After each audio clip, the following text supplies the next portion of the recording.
Welcome to All Girl Relationships, where we talk about everyday problems people face in their lives. Let's start the video. My fiancé, Liam, was my first and only relationship.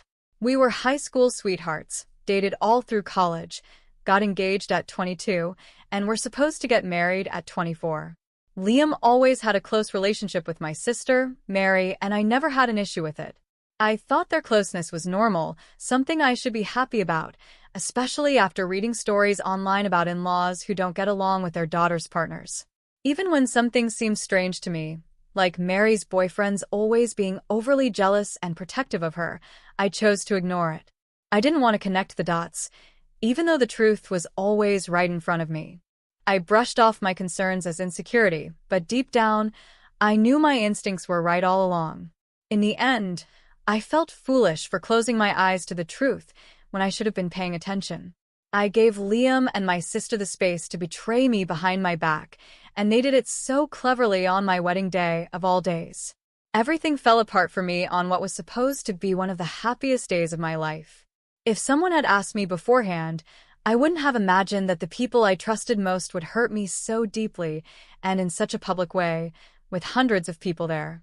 I still remember the moment I realized Liam wasn't going to show up for the wedding. It hit me when I found out he had blocked my number and all my social media accounts. I was in so much pain, and the tears just wouldn't stop. No amount of comfort or apologies from others could make me feel better. I couldn't believe that Liam and my sister had vanished without a trace, and no matter how hard I tried, I couldn't find them. I left Liam message after message in a daze, telling him everything Mary's boyfriend had told me, that Mary was pregnant with his child, but she had tried to make it seem like it was Liam's. I knew if Liam didn't read those messages now, he'd be stuck with Mary for a long time, and that's exactly what happened. He never saw my messages, and I figured they stayed together. I was heartbroken for a year, but one day I realized I needed to move on. I started going to therapy, joined some local clubs, made new friends, got my own apartment, and started living a decent life again. Years have passed since everything happened, and now it just feels like a bad dream. In a strange way, I sometimes feel grateful for what happened. Even though I was 27 when we were about to get married, I see now that I wasn't truly ready. Now I know what I want, and I've found someone who makes me happy. I started dating Adam, who treats me much better than Liam ever did. Things with Adam are going great, and we're planning to move in together and take the next step in our relationship. My life feels normal now, and I realize it's because Liam isn't around to cause chaos. But of course, this story wouldn't exist if everything had just stayed calm. It all started when I got a call from Liam. The number was unfamiliar, so I answered without knowing who it was. I was shocked to hear Liam's voice on the other end. He sounded like he'd been crying, and his voice was shaky. He began the conversation by apologizing for everything. Feeling awkward, I just replied with a quiet, while he kept talking. He said he had finally read the messages I sent him years ago, and that everything made sense now. He regretted everything and asked if we could meet just once to talk. I told him no, that after everything he did, I couldn't trust him anymore. Surprisingly, he didn't argue. He just hung up. I thought that was the end of it, and I felt relieved. I finally got some closure, and it seemed like Liam had gotten the karma he deserved. But unfortunately, that phone call was just the start. The next day, I started getting flooded with calls and texts from my parents, relatives, and even Mary. They all blamed me for ruining a happy marriage. My mom was especially upset, saying it was petty of me to tell Liam everything Mary's ex-boyfriend had told me, because apparently, she and Liam were already building their own relationship. I shouldn't have tried to ruin things, but this made me sure that Liam must have confronted Mary, and something went wrong between them. Honestly, I don't feel a bit of sympathy for someone like Mary, who wrecked my home. Everything that's happening to her is because she couldn't be honest or loyal. Still, I can't help but have a little bit of doubt, even though Liam's family and even Adam are on my side. I really need some advice here. Am I wrong? I talked to Adam more about this because I felt it was time to tell him the whole story. Before, he only knew a few details. I told him about my wedding day, Mary's ex-boyfriend, Liam, and everything that's happened since. Adam was really understanding and supportive. He knew why I was so hurt by how my family was acting in this situation. He even suggested that I should meet Liam and hear what he had to say. I was surprised, but I agreed. I messaged Liam on the same number he used to call me. We talked a little and made plans to meet in a couple of days as he would be flying to my city. I'll keep you all updated. Well, I met Liam today, and everything you guys predicted was right. Mary had lied to Liam because, of course, Liam had more money than her ex-boyfriend, who was still in college when they were dating. Their relationship turned toxic right after Liam proposed because Mary had gotten what she wanted: a bank account. She stopped doing the things she used to with him and just started using him for his money. Liam was crushed. Since they were married, divorcing her would mean losing a lot of his assets. Eventually, though, he found one of the messages I had sent him while going through his old phone, and that confirmed his suspicions. He decided to get their son's DNA tested, just in case, and it turned out the ex-boyfriend was right. Liam kicked Mary out and filed for divorce. Mary is furious now because she had to move back in with my parents and can no longer afford her expensive lifestyle. Liam told me he wanted to meet me to thank me for helping him. He also tried to talk about how he wished things had worked out between us. I told him straight that the only reason we didn't work out was because of him and his lack of loyalty. I guess he finally realized how badly he messed up because he listened to everything I said with his head down in shame. I didn't say much. I just got up and left. Right now, what I'm really thinking about is my relationship with my family. It's heartbreaking how they side with Mary when she's clearly the one in the wrong. It makes me wonder if my relationship with them was ever real. I know they've always favored Mary because she's the youngest, but this is too much. I'm honestly speechless. I think I need some time to figure out what I really want. Adam and I decided to go on a road trip, which lasted about 2 weeks. Luckily, our jobs are flexible. That trip opened my eyes. It made me see my parents for who they really are and how they truly view me. I realized that, to them, I was always just a replacement for Mary. As soon as they got her back, they'd forget about me. This time wasn't any different from the others, except now I saw it clearly and could connect the dots. Their favoritism toward her is so extreme that I wouldn't be surprised if they even encouraged her to have an affair with Liam. As expected, Mary threw a tantrum when she came back, and my parents got mad at me again. I'm sure they also gave her a lot of money, especially since she gave birth to their first grandchild. But, as usual, Mary ran off again, this time with another rich guy, and cut all contact with my parents, leaving them to take care of my nephew. I didn't find out from my parents, though.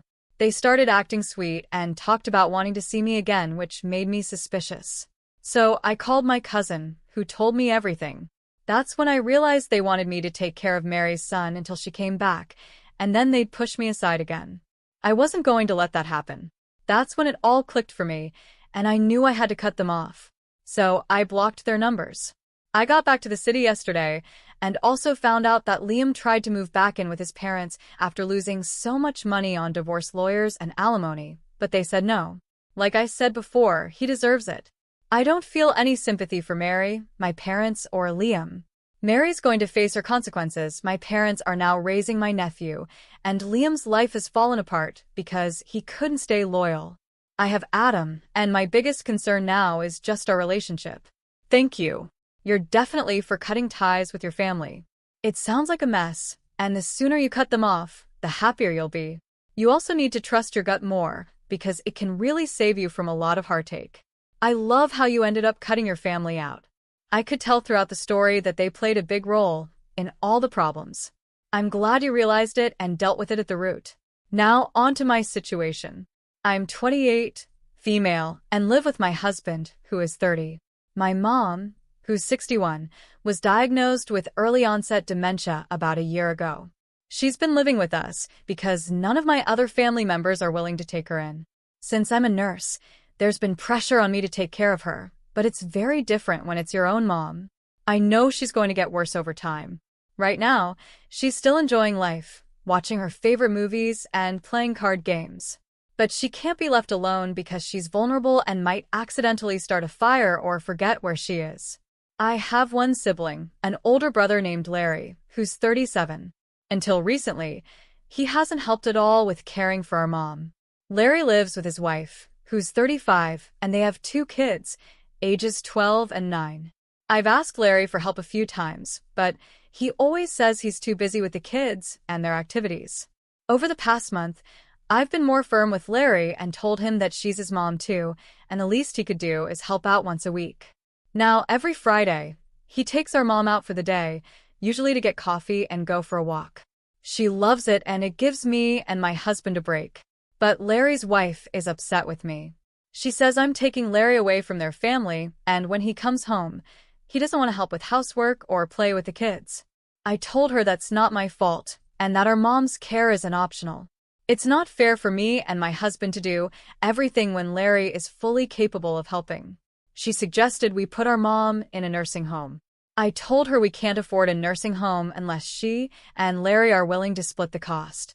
She said they have better things to spend their money on. I told her, well, tough luck, and that Larry will have to keep helping. She called me a jerk for making Larry help. You're definitely. Taking care of your mom is a huge responsibility for you and your husband.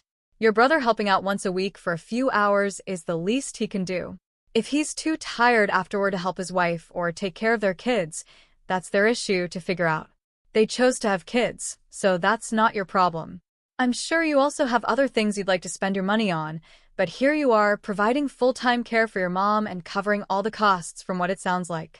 Your brother's wife is being selfish for not trying to understand. But this can't continue like this, it's only going to get harder. Don't let yourself be the only one handling the finances and care for your mom. You and your brother need to work together to find a solution. Of course, you should consider your husband, and he should consider his wife, but they don't get the final say. If your sister-in-law doesn't like it, go on vacation and drop your mom off at their house as long as it's safe. Let her see what it's really like to care for someone with dementia. Now, onto my story. My boyfriend, who's 32, and I, 34, are celebrating our 4-year anniversary this month. Since the actual day is on a weekday, we decided to celebrate on the weekend. We both work from home, and we don't live together, so I wanted to surprise him on the actual day with breakfast, a plant he loves plants, and a box of chocolates. I arrived at his place around 7 a.m., knocked on the door, and waited a while for him to answer. I figured he was still asleep. When he finally opened the door, he looked upset. I quickly apologized for waking him up and told him I just brought a few gifts for our anniversary. He just said, okay, still looking annoyed, and walked back to his bedroom, leaving me standing there with the gifts. I was shocked by his reaction. I put the things I brought on the kitchen table and was about to leave, but then I heard some noise from his bedroom, and he came back with his pants on. I thought he was going to hug me or something, but instead, he fed his cat and went to the bathroom while I stood by the door. I felt sad about how he reacted and started crying because all I wanted was a little happiness from him. He sighed and asked me what was wrong. I told him I was sad because he seemed annoyed that I was there, and I had hoped he would be a little happy that I brought something for our anniversary. He responded sarcastically, saying he was sorry for not meeting my expectations and that I couldn't expect him to be happy because I woke him up and he hadn't slept well. Honestly, I wasn't expecting a big celebration or even a gift from him. All I wanted was a hug, a kiss, and a simple thank you, which didn't happen. We didn't even get to enjoy breakfast together because I was in such a bad mood after that, so I left his place. So, am I the jerk for waking him up to surprise him? Thank you all for your thoughts, it gave me a lot to consider. I'll try to answer your questions. His sleep schedule. He wakes up when he wants since he's a freelancer. He does struggle with insomnia, which he's working on. Before my visit, he told me he was getting back to a regular sleep schedule and would wake up around 8 or 9, so I didn't think 7 a.m. was too early. Initially, I planned to leave the gifts in his mailbox and text him, but I got excited to see his reaction in person. I admit I should have thought that through more carefully. I don't usually show up like that, but I thought it would be a sweet gesture. Does he usually like surprises? Yes, he does. Keys to his place. I used to have them, but he asked for them back after getting his cat, which he adopted when his grandmother moved to a retirement home. His mom takes care of the cat when he's away, which is why I don't have keys anymore. Some people think it's weird he didn't make another copy, but I don't see it as a red flag. We just didn't think about it. Is he cheating? No, he's not cheating. I didn't give any hints that I didn't trust him. The noise I heard was just him drinking water, making his bed, and putting his pants on. I trust him. For the update, we talked about everything and we both agreed that we were a little in the wrong. I apologized for waking him up after a bad night and getting upset at how he reacted. He apologized for making me feel rejected and said it would have been different if he had slept well. He also mentioned he was touched by the gesture, not the jerk. Look, I'm not a morning person either, so I can be like a zombie when I wake up. But even if I were barely functioning, I'd still give you a hug, say thank you, and let you know I needed a quick shower to fully wake up.